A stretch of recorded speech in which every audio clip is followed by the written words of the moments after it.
संसार के प्रत्येक जीव प्रत्येक क्षण सुख चाहते हैं। वे सुख में ही डूबे रहना चाहते हैं और उस डूबने की प्रक्रिया को ही तो मग्नता कहते हैं। तो जो सुख में मग्न रहना चाहते हैं उनके लिए दो ऑप्शन हैं।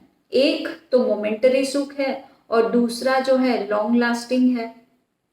तो जो मोमेंटरी यानी जो क्षणिक सुख है, जो व्यक्ति उसमें डूबता है तो क्षण क्षण भोग कर फिर वापस बेचैन हो जाता है, फिर वापस सुख को ढूंढने में लग जाता है।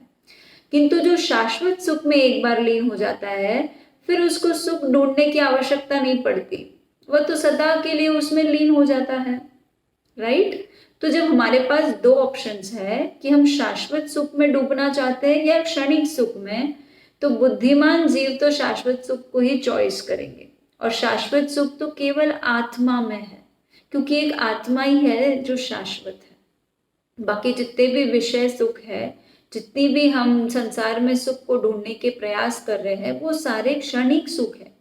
वो सारे सुख कुछ ही क्षण बाद हमें बेचैन करके, हमें परेशान करके, अधूरा करके उनके पीछे दौड़ाने में लगे हुए हैं और उस यात्रा का अंत तो आता ही नहीं है। तो बात सिंपल सी है कि इंद्रिय विषय में यदि आप मग्न होते हो तो उसी को संसार कहते हैं, और आत्मा में यदि आप मग्न हो जाते हो तो उसी को मोक्ष कहते हैं। इंद्रिय विषय यानी हमारे सेंसेस के प्लेजर्स है ना। हमारे कान का एक प्लेजर है, आँख का प्लेजर है, हमारे नाक का, हमारे टेस्ट का प्लेजर है, हमारे टच का प्लेजर है।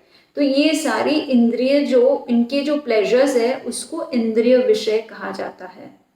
तो इंद्रिय विषय सुख जो है वो चीप रेंज का सुख है, क्योंकि वो सुख आता तो है और मोमेंट्स में इवेपोरेट भी हो जाता है और फिर हम वापस इनकम्प्लीट महसूस करते हैं and we run behind it.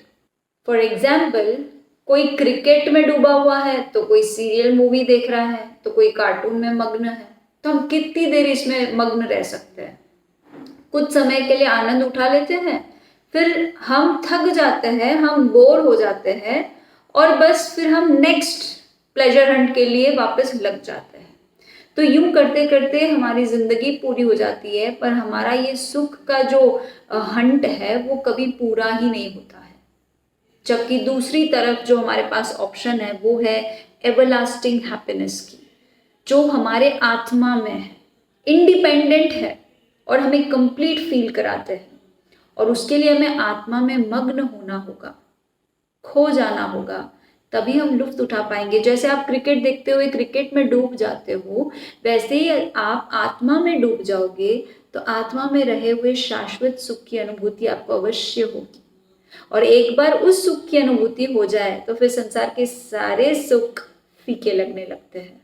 Shri ज्ञानसार सूत्र के मग्नता अष्टक की दूसरी गाथा में उपाध्याय यशोविजय जी कहते हैं, यस्य ज्ञान सुधा सिंधौ परब्रह्मणि मग्नता विषयांतर संचारस्तस्य हालाहलोपमः। अर्थात जो आत्मा अपने ज्ञानामृत समुद्र रूपी पर ब्रह्म में मग्न है, उसके यदि इस मग्नता का विषय अंतर हो जाए, यानी वह किसी और में डूब जाए, तो वह उसके लिए विष के समान है। उदाहरण के लिए हम समझते हैं कि जैसे किसी ने बचपन से देसी घी के लड्डू खाए हो और कभी डालडा या तेल का खाया हुआ ही नहीं हो, और अचानक से उसको वैसा अगर खाना दे दिया जाए तो वह उसके लिए विष जैसा होगा, उसमें उसको रस ही नहीं आएगा।